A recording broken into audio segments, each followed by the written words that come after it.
¿Cómo están todos? Buenas tardes. Súper interesante oportunidad, ¿verdad? Ahora en la víspera de un 12 de octubre. ¿Qué pasó el 12 de octubre?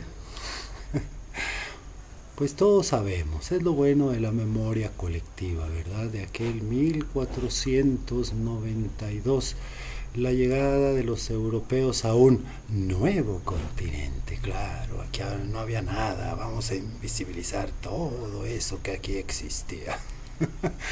Vamos a intentar hacer de la dificultad virtud y sobre todo ante esta coyuntura, esta controversia que se generó acerca de una solicitud que hacía el gobierno anterior mexicano a una monarquía española. Recuerden, ¿no? Allá por arriba, nosotros acá en Gallola como pueblo, pues nada más podemos ver a la distancia lo que está sucediendo allá en la escena.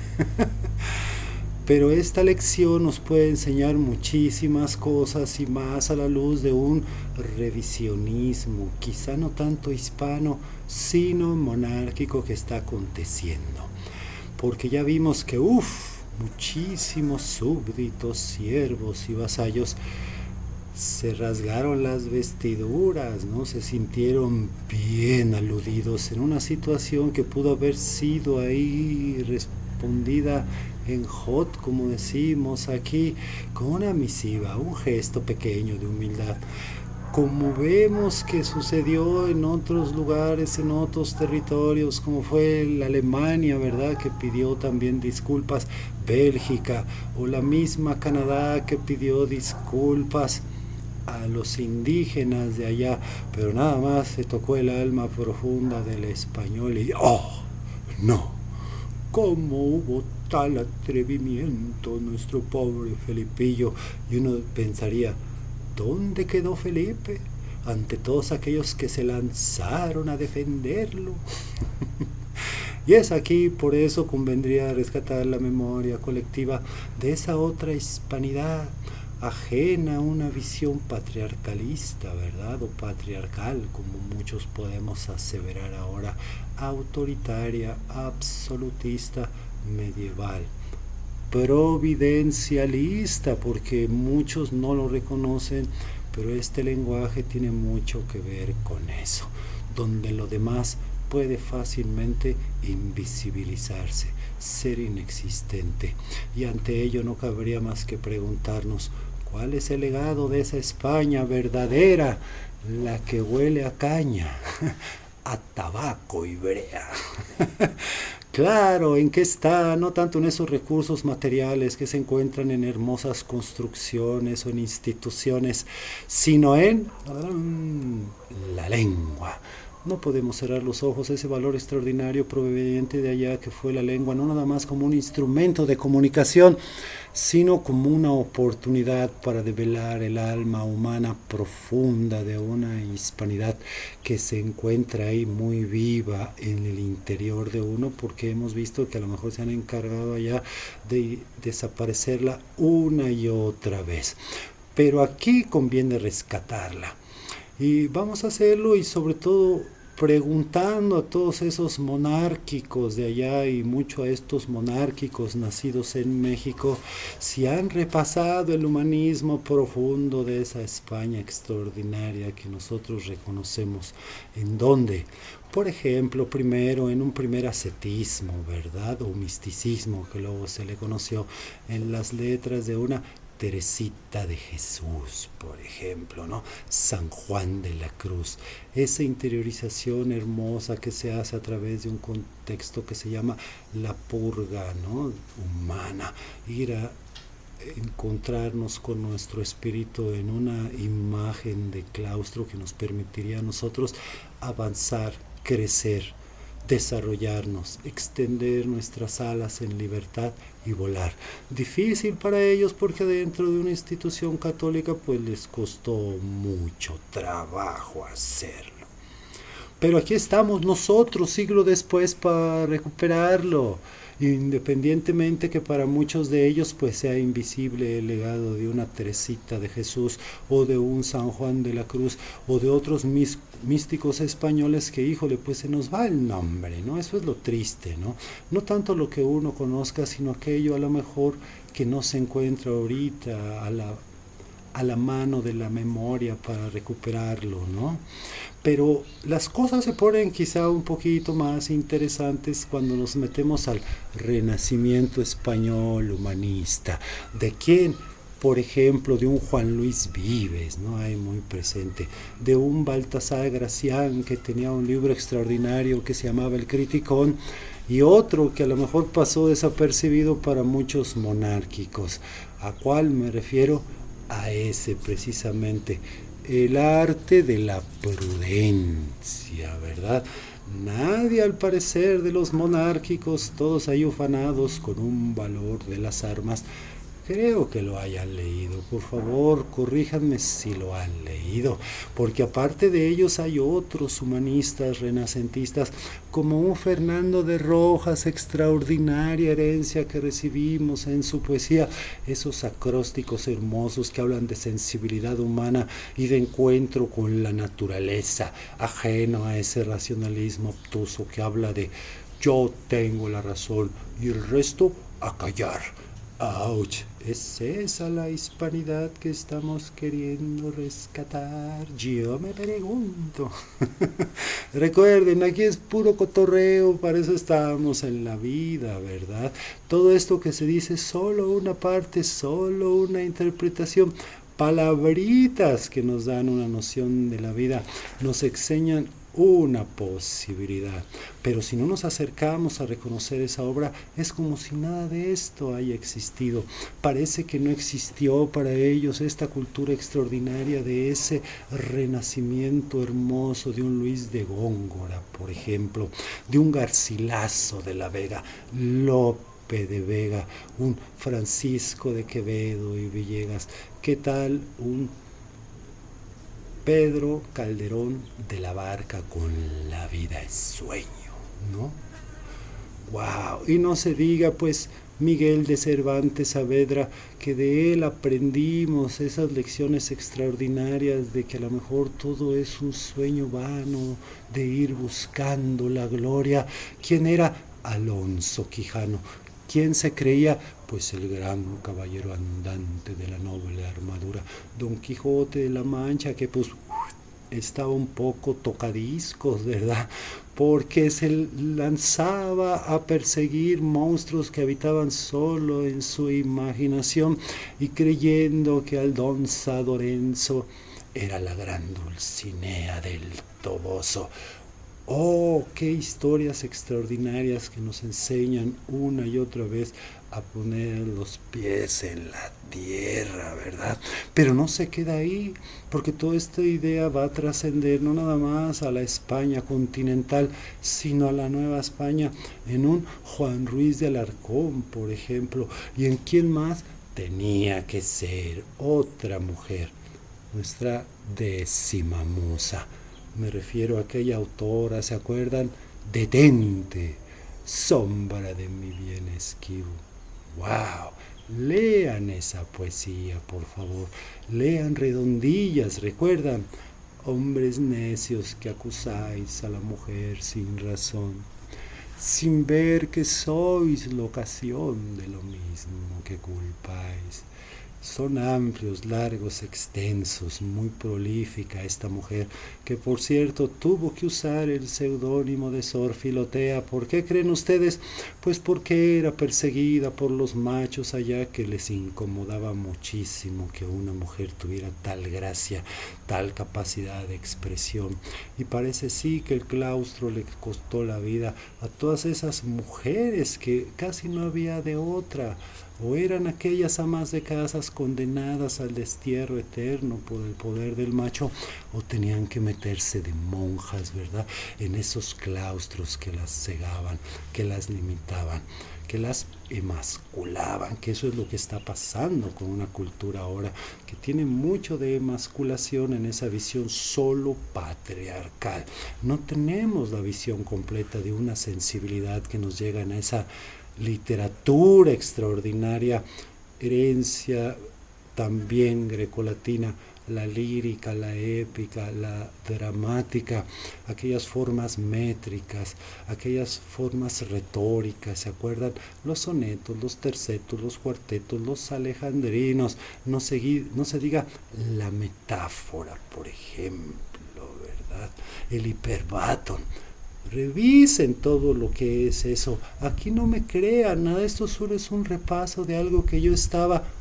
Nadie va a aseverar que la verdad absoluta se encuentre en algo, solo recuperamos algo que ya está, y aquí solo recuperamos la memoria colectiva porque se necesita, y a lo mejor más ahora que a muchos se les olvida, esta sensibilidad humana que tiene que ver mucho con ese encuentro con las fuerzas de la naturaleza, que va a persistir también al paso del tiempo en otros géneros literarios extraordinarios que de ahí provienen. Hablamos, por ejemplo, no quisiera yo mencionar la Ilustración y el neoclasicismo que se da después del Siglo de Oro, porque pues aquí ya ven que no les daba mucho la libertad de los gobiernos españoles para permitirle a su misma gente expresarse. Pero ¿qué tal un romanticismo de un Gustavo Adolfo Bécquer y su rima? ¡Wow! ¿Qué tal un José Zorrilla y don Juan Tenorio cuando rescata mucho la vida del buscón de aquel Tirso de Molina? ¡Ouch! ¿No? Y el realismo posterior de un Benito Pérez Galdós, ¡ouch! O esta tremenda mujerona Emilia Pardo Bazán. Se les olvida, acuérdense que yo les tengo una mención aquí, no significa nada, sino nos aproximamos a recuperar esa alma que pues necesita salir y mostrarse al público, ¿verdad? Porque si no sacamos esa velita guardada ya en el armario, es como si la lucecita nunca estuviera atenta para todos. Y vamos aquí a hacer de la dificultad virtud, porque no se agota ahí la expresión humanista literaria de la España, que se cuece en términos liberales en la política. Y ahí tenemos, posterior al realismo y al romanticismo, pues un modernismo extraordinario que todos aquí, como se dice, casi mamamos desde chiquitos. ¿A través de quién? Recuerdan, ese mero, ¿no? Antonio Machado. Y todo pasa y todo queda, pero lo nuestro es pasar. Pasar haciendo camino sobre la mar. Y nunca perseguí la gloria. ¡Wow! Esas palabras, y cantadas por un Juan Manuel Serrat en toda esa metáfora extraordinaria. ¿O se acuerdan la saeta? ¡Wow! Acérquense a esa poesía. Aquí no me crean, solo estamos haciendo un repasito de cosas extraordinarias provenientes de allá y que trascienden de esta generación del 98 modernista a la otra generación que se podría decir la generación del 27, que es así como se ensañó finalmente esta herencia patriarcal, ¿verdad? Ya no quizá de un rey, pero sí de una posterior regencia que fue la guerra de intervención. Muchos le llaman guerra civil, pero yo preguntaría, ¿en serio fue una guerra civil? Cuando la mayoría de los ejércitos nacionalistas estaban formados por estos ejércitos africanos allá de la legión extranjera, o los regulares marroquíes que se lanzaron con todo siguiendo a un Queipo de Llano. Quieren tener un recuerdo de la sombra, acérquense a ver lo que hacía el pensamiento de un Queipo de Llano en la radio, lo que pasó con esta huida de Málaga, el pensamiento de un Mola que ahí se ensañó. ¿Dónde quedó aquel autor de las bodas de sangre, del romancero gitano, aquellos andaluces hermosos, liberales, que antes también ya habían sido perseguidos? ¿Dónde está toda esa España?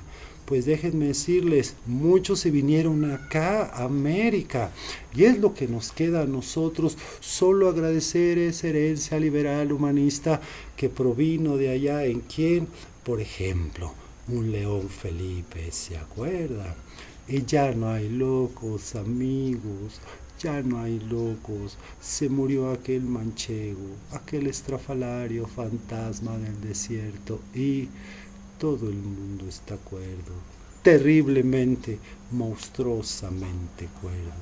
Este reloj, este cerebro, tic-tac, tic-tac, es un reloj perfecto, perfecto, perfecto. Lean por favor a León Felipe en esa extraordinaria poesía brutal, que aquí podríamos quedarnos horas y días con sus segundos y sus minutos repasando a tantos autores que desde el siglo de oro se me olvidan.